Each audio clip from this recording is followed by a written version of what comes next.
spending it on oil? Or they were spending it on oil? The maintenance money.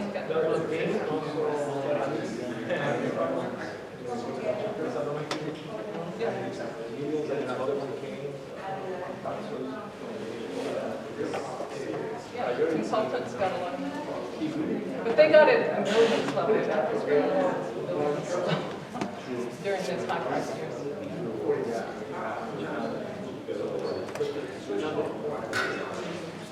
It's interesting for us.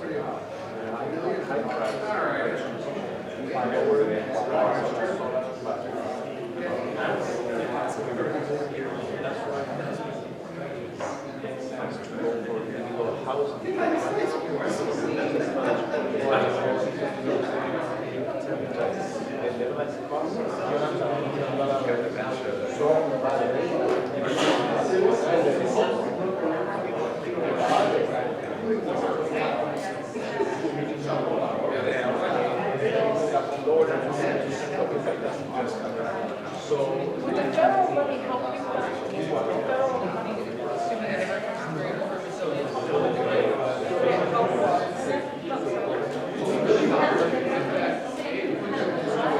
Americans are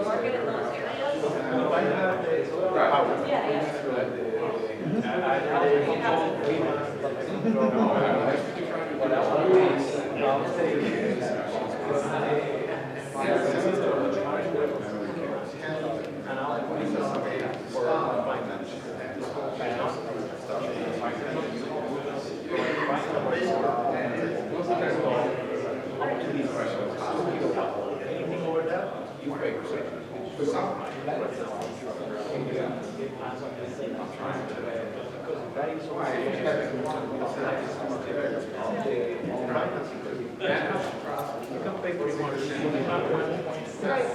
over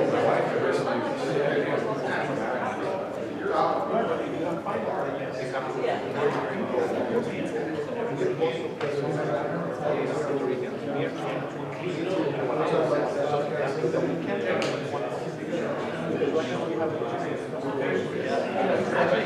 going up every 6 months.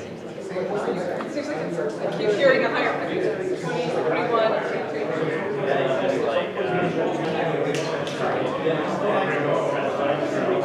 This is one of those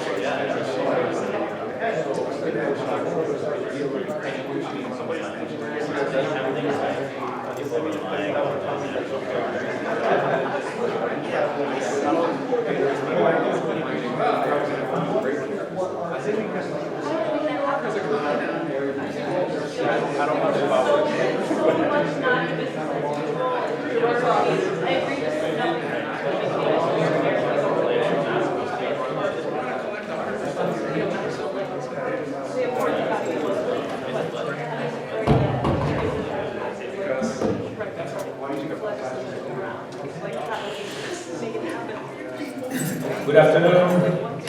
Buenas tardes a todos. So we have a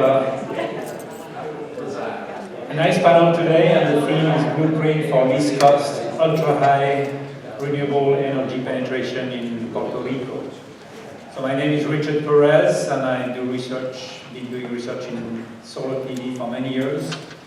And I will introduce this panel by just a brief presentation on what we do and how, in my opinion, I think we will arrive at 100% renewable, 100% solar.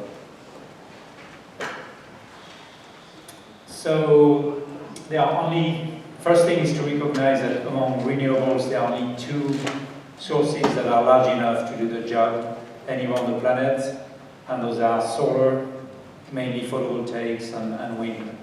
The other ones can be big locally, but if you compare them on a big scale, they are very tiny compared to those two, as far as potential. However, they have a problem, an inherent problem. Both of them are intermittent, not only on a short-term minute basis, but sometimes for days you don't have resource, so they must be firmed at some point. They must be transformed into 24/7, 365 source so they can actually replace and power the economies. So in a sense, it's transformed that jagged supply line that you may have in a place like Puerto Rico to something that's capable of base loading every day, night and day. So how do you do that? And how much does it cost? So the first thing that everybody's looking at is storage. It's going to solve the day, and technically, storage works well. So if I take that jagged production line, and this is not Puerto Rico, that's Albany. Puerto Rico would be a bit flatter, but it would be equally jagged.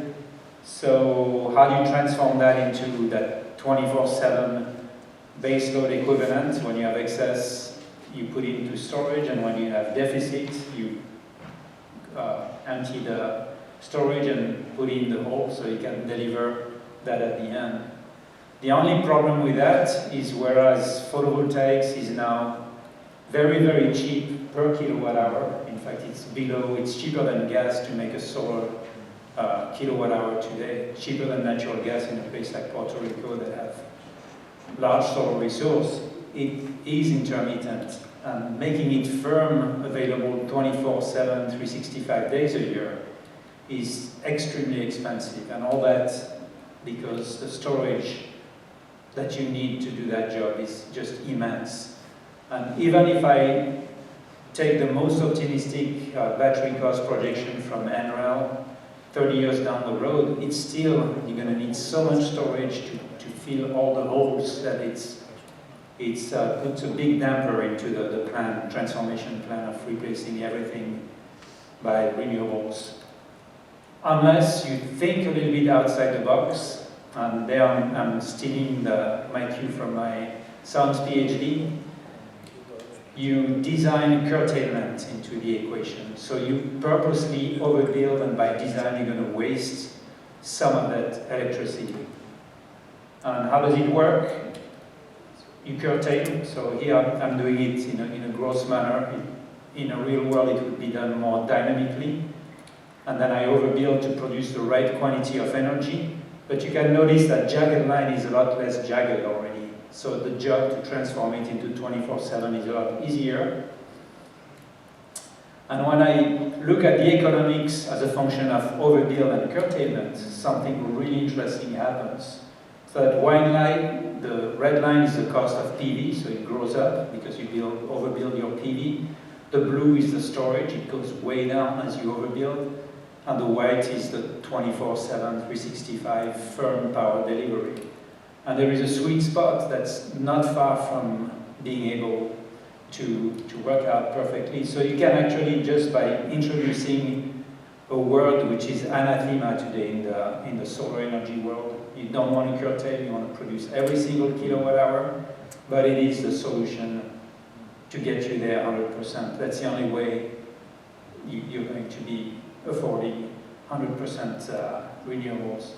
We've studied that in details in the Minnesota Solar Pathway study. So the job there was how can you supply 100% of the Minnesota power load with wind and PV and storage, and allowing just 5% natural gas for flexibility.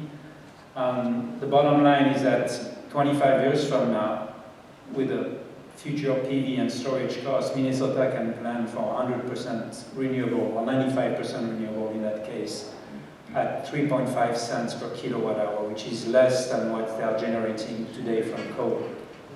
I'm involved into not Puerto Rico, in a place called Île de la Réunion, which is in the Pacific Ocean, in the Indian Ocean. It's part of France, but it's like a mini Puerto Rico. 1 million people, 500 megawatt peak, high standard of living, so it's very similar to Puerto Rico in many ways. And we're working there with the local government and the French utility.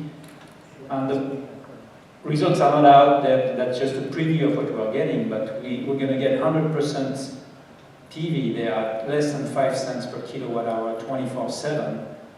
And that compared to their cost of generation today, which is a mix of coal, sugarcane, and gas, that's over 25 cents per kilowatt hour. So they're going to go 100% PV on that island at 20% of what it costs them today to generate electricity. I must say that unlike Puerto Rico, the people don't pay 25 cents there. In France, there is legislation that everybody in France pays same price. So they are indirectly benefiting from the cheap Northern Europe cost. But economically, that will make a lot of sense for them to switch to very high renewables. So I would expect that climate and conditions being very similar between Réunion and Puerto Rico, that these numbers should hold. I've not done the study yet, but that should merit to be done in detail. And the good thing is that with 100% PV in that case, I didn't even count wind, that little square is how much space you would have to cover with photovoltaics, state-of-the-art photovoltaics to produce everything 24/7, including oversizing by 50% and wasting a third of the resource, and including a full switch from gasoline transportation to electrical transportation. So imagine that space dispersed on hundreds of thousands of roofs and farms here and there. It's not going to ruin the space of Puerto Rico. So it's something that economically makes sense, and that's way there. So what should change to get us there?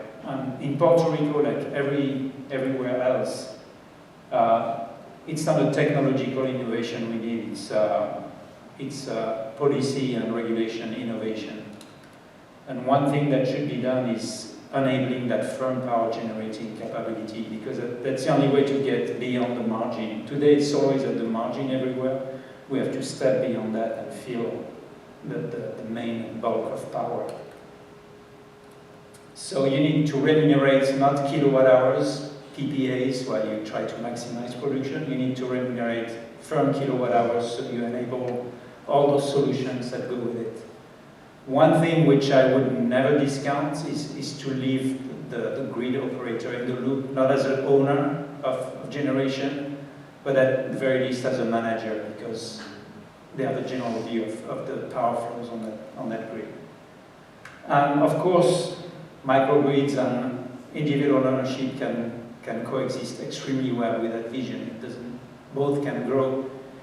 One doesn't depend on the other. Both can be built at the same time. So that's the bird eye view. I know there are a lot of devils in the details. So the folks here that are going to be here have boots on the ground, and they are stuck in the detail every day. So they're going to actually destroy a little bit my message, I hope. Not destroy it, but put into question so we can have a good debate. So our next speaker is Lyle Rawlings. He's the president and CEO of Advanced Solar Products. He's one of the biggest PV company in the Northeast, in Mid-Atlantic Sea, and had a lot of experience building systems also in the Caribbean, I think including Puerto Rico. So Lyle, the floor is yours.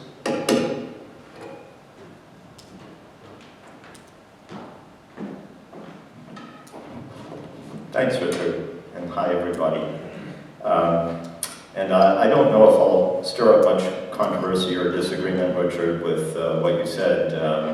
I rarely disagree with what you say, but as you know, once in a while I do. But my real problem is you and your son Mark, Dr. Mark Perez, are always galloping ahead of yourselves and me, and I'm a slower horse. So sometimes I still believe in the things that you were advocating 2 years ago, and I'm not quite catching up necessarily.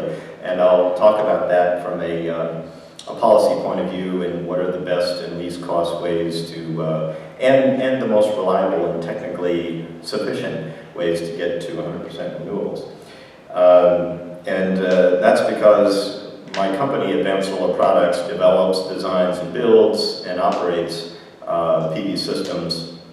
We've done a deep dive into doing solar plus storage. In fact, we've done every solar plus storage project and solar plus storage microgrid project in New Jersey, except for one small one. But about half of my time is actually engaging in policy creation and the research such as Richard's and Mark's. that support that policy creation as the founder and president of the Mid-Atlantic Solar and Storage Industries Association. So what do I do here to advance? That must be this one. There we go.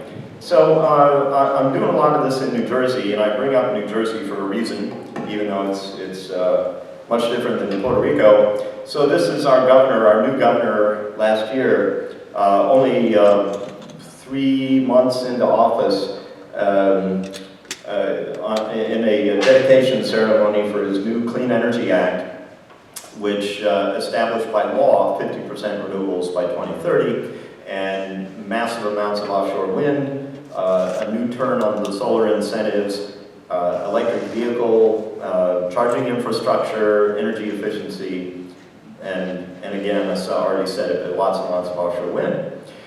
So you might say we should do like New Jersey, but here's something we should not do like New Jersey. Now this is before he signed that bill, and this is a map that you can find on the web if you Google restricted circuit maps, Atlantic City Electric. This is the lower third of the state of New Jersey, and those colored lines on there are restricted circuits where you're either extremely restricted or completely unable to build PV. And you can see it's like spreading like cancer across the map of the lower third of New Jersey. These are circuits where you can't build any more PV, or you can't build anything more than a very small residential scale. And it's fast expanding. This is with about 3 gigawatts, 3,000 megawatts of solar built today in New Jersey. That's about 5% of our annual generation. And we're already facing this. In the lower right is an inset that shows one of these towns that are black, right? Meaning no more solar in that whole town at all. And so already at this 5% penetration level, we're reaching these limits of what the grid can do. Since this was done, now all of the other major utilities in New Jersey are required to post this map, and you can go to any one of them and see not quite as bad, but a similar story. The grid is shutting down to allowing more solar. So New Jersey got ahead in terms of building solar of their infrastructure's ability to take it. And that's what Puerto Rico and other places should not do that New Jersey has done. So now this is where I just can't keep up with Richard, because these are some of the measures, there's 9 of them that we're advocating in New Jersey need to be done to have our grid in New Jersey and the region and eventually the whole country go to high penetration renewables. Beyond that law, that 50% by 2030, New Jersey has an executive order saying 100% by 2050. That's where we're aiming, and this is what we're telling them you should do. Now, these are some things that Richard has been advocating, and I think he's kind of moving away from, so I probably need to do some catch-up ball before I stop believing in some of these, like number 2, which is long-distance transmission between regions from Denver, Colorado to Newark, New Jersey. I'm still believing that's a great idea, but maybe we don't need it anymore per what Richard is saying, that storage, curtailment, and overbuilding is now what we have to focus on.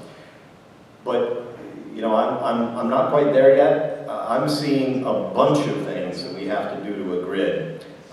Regional transmission, I don't think there's any disagreement that our generation mix, number 1, has to be carefully crafted between wind and solar primarily, and in some cases a little bit of biomass. We need a lot of load shaping and demand side management. That's something we already, demand side management at least, utilities do a little of. I think we still have to do massive amounts of that. Really put many millions of dollars into it. Curtailment, of course, you just heard about from Richard. Stationary energy storage, very important, as Richard has said. Vehicle to grid storage, I'm going to devote a slide to that in just a minute, and I am going to hurry up. On the ground, when we're in New Jersey, we're already looking at something else, which is that I mentioned that we're already at 5% annual penetration, but on cool, clear, sunny days, we are reaching 19% solar on the New Jersey grid, just from the in-state solar. And so that really sounds like a lot when we're reaching penetrations between 10 in the morning and 3 in the afternoon. Any cool, sunny day, we're reaching 19% solar. So that's a profound effect on the grid. So we're already finding that we've got to reinforce the local circuits and substations and change the standards under which the utilities operate those substations. Right now, they will not allow ever a substation to backfeed into the subtrans of the transmission circuits. And we can't get any farther than we are now without doing that. More complex control of the grid, the utilities have to be able to operate the grids. Ooh, one more minute. Okay, never mind that. All right, we're going to move on. So short term, we have to do some things. We have to be able to control the capabilities of inverters, such as volt-bar control, and do a lot more sophisticated controls, and modernize the standards under which the utilities operate. And I'm just going to blast through these. These are a few microgrids, solar plus storage systems. This is serving a high school for emergency operation. This is serving a Department of Public Works municipal facility for, this is a Tesla unit here, really excellent. And here's a new battery technology serving a 3-point generation solar and storage microgrid for a municipal utilities authority. The point being, these things are easy and cheap. The technology, I'm going to move forward, another high school. Well, I'm going to mention here that the technology is a bit immature. We still see control problems. It's tricky to do. You'd think that this would be simple by now to plug these on a pad, but we're still encountering bugs and problems. So there's a maturity both in terms of cost and in terms of operability. Other than that, it's going to get there soon. These are easy to plunk down, a grid on a skid, and put them in a high school, a sewage treatment facility, things like that. It's really easy to do in Puerto Rico as elsewhere. Now here's the thing that blows my mind. Electric vehicle infrastructure. In Puerto Rico, according to federal highway statistics, I'm almost done, Richard, if 80% of the cars and 60% of the trucks and buses in Puerto Rico move to electric vehicles, and why wouldn't they? I drove here in a Tesla Model 3. Studies have shown over and over again that the cost of ownership today of a Tesla Model 3, same would go for other EVs, is lower than the cost of ownership of a $24,000 Toyota Camry. So they're already lower cost. That means people are going to start doing it, and we're going to get a lot of them. So if we eventually convert to 80% of cars, 60% of trucks, that's a whole lot of batteries on wheels running around. They're plugged in 90% of the time. What can we do with that? And how much is it? Well, we just did a short study showing that that would comprise more than 130,000 megawatt hours of power, which is far, far more than you would need. Probably 20% or less of that communicating with the grid in a two-way capability would provide more than enough battery storage power, along with the curtailment Richard talked about, to stabilize that grid and deliver that 24/7 power. So there are some really interesting synergies that will provide the realization of Richard's vision. Thank you very much.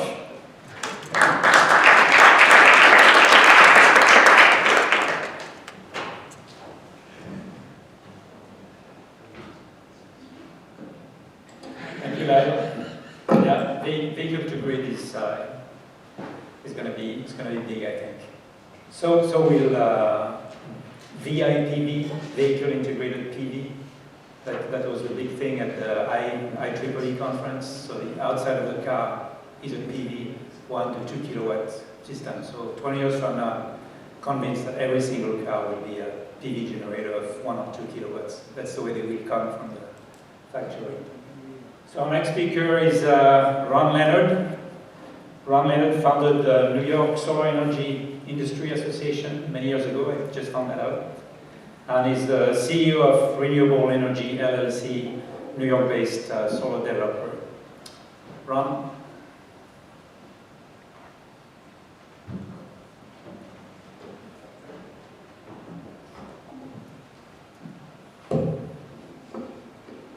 So, hello. We're going to have some fun. I'm going to try to not lecture you or tell you engineering advice or legal advice or investment advice. I should summarize Lyle's talk, which is no soup for you if you live in a black area in New Jersey. But in Puerto Rico, what we are seeing is a fundamental change.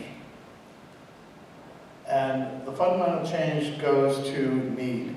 What you're seeing there is probably $500 million, $500 million or so worth of investment that needs to be done on a fundamental facility. All of them are critical facilities that should be served, and they're not really served reliably now, either with the existing grid or with the 10 or 50 or so solar plus battery systems that they have cobbled together and put in place.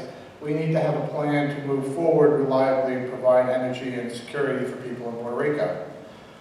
The scenario here is that there is a significant amount of money that needs to be put in place to create a stable grid in Puerto Rico. And why is the grid in Puerto Rico so bad? Well, it's 50 years old. At least it was before the storm hit. Now it's sort of 50 years old. Compared to all of the US or even the New York State grid is 30 years old. We're the legacy grid in most of the United States. And that investment has to come from someplace. It's probably going to come from taxpayers because people in Puerto Rico are functionally bankrupt, so there's the utility. The grid has served them in a bad way. When there is a storm, their outage is longer and more pronounced and more costly and just more torturous for people or businesses. Because if you run a business in Puerto Rico and you expect to have the lights on and continue to have customers walk in the door, you're probably better off providing your own electricity because you can't count on this. And the sad scenario really is the ill-served community. So if you were going to take money and place that money in Puerto Rico like the federal government is going to do with $40 billion of taxpayers' money and at least initially $400 million of money that's going to go to renewable energy, you really might be ill-conceived to do that by putting in large turbines, because what you're going to do when you put in large turbines with natural gas or kerosene, whatever, is that you're going to indebt people in Puerto Rico for another 30 years, a crushing debt for 30 years. And what we see in Puerto Rico that one of our great university people came up with, Marcel, is that if you happen to live in any of those dots in Puerto Rico, you're probably never going to be served properly by the utility in Puerto Rico. Think about that. Your house is really never going to have a reliable source of electricity. It can go out at any time. It can go out for long periods of time. It's sort of like living in California right now. And to do that, to make that system whole, there really needs to be a priority in terms of critical infrastructure, and some of those people's homes need to have a reliable source of energy. Probably renewable energy is the safest position for them to get and get clean power. So there is a plan that starts out with the existing infrastructure. And you can add on to the existing infrastructure that has small amounts of hydro and wind, 2%, I guess, or so from renewable energy. But you really have to do this in a way that just makes economic sense. Because why do you want to add more pain to an existing system that's dysfunctional? So the scenario really has to do with that dysfunctionality. The old distribution grid which is what people see. You don't really see the 345 lines that are way overhead. They don't come to your house. They go through other transformers, substations, and go to a distribution grid. Well, the distribution grid in Puerto Rico is horrendous. 13.2 is probably what you see normally in your neighborhood in the United States. They don't really have much of that normal distribution grid in Puerto Rico, maybe 30% of it. 50% of it is at 14.6, and there are things that are called head ends in these distribution grids, and you're supposed to take a look at that and figure out what's going on there. Well, there's 3 phases typically in most distribution grids. Puerto Rico only managed to look at one of those 3 phases. So if that problem occurs, you have a 1 in 3 chance of knowing about it, and if it isn't a complete failure and you have off phase in the distribution grid, you basically have to run around and find it. And that goes for other things that normal utilities have, which are closures. They have ways of sectionalizing a grid so that if you have an outage, you can run power around outside of it, and with automatic controls. Not Puerto Rico, sorry. Now, most of the substations do have a fiber optic line going to them. That is a savings. But most of the Puerto Rican grid is just substandard and dysfunctional and doesn't serve the people of Puerto Rico the way it should. So Maria struck and killed an old grid. And that old grid was set up in a way that 50 years ago made sense. It was all they could do. They used these massive 345 lines with sort of a trellis type pole that you've seen all over the place. And they went over the mountain with those big lines. But functionally, when you get 200-mile-an-hour winds, those things don't work. And they failed. So in terms of that failure, what do you want to do? Well, they're saying that we should have microgrids. Well, that's a fair conclusion, but if we're going to have a microgrid, really we should have microgrids that make sense for industry and other critical infrastructures, and they should probably pay for themselves. So the scenario is that PREPA has a plan. We don't believe that plan is really the best plan for the people of Puerto Rico at present. We have scenarios for how much that's going to cost them to change. We see a timetable that's in place that enables public comment for that change taking place. In fact, the comment period ends on the 22nd of this month, a couple of days from now, to get public comments on saying that, well, we should probably not put most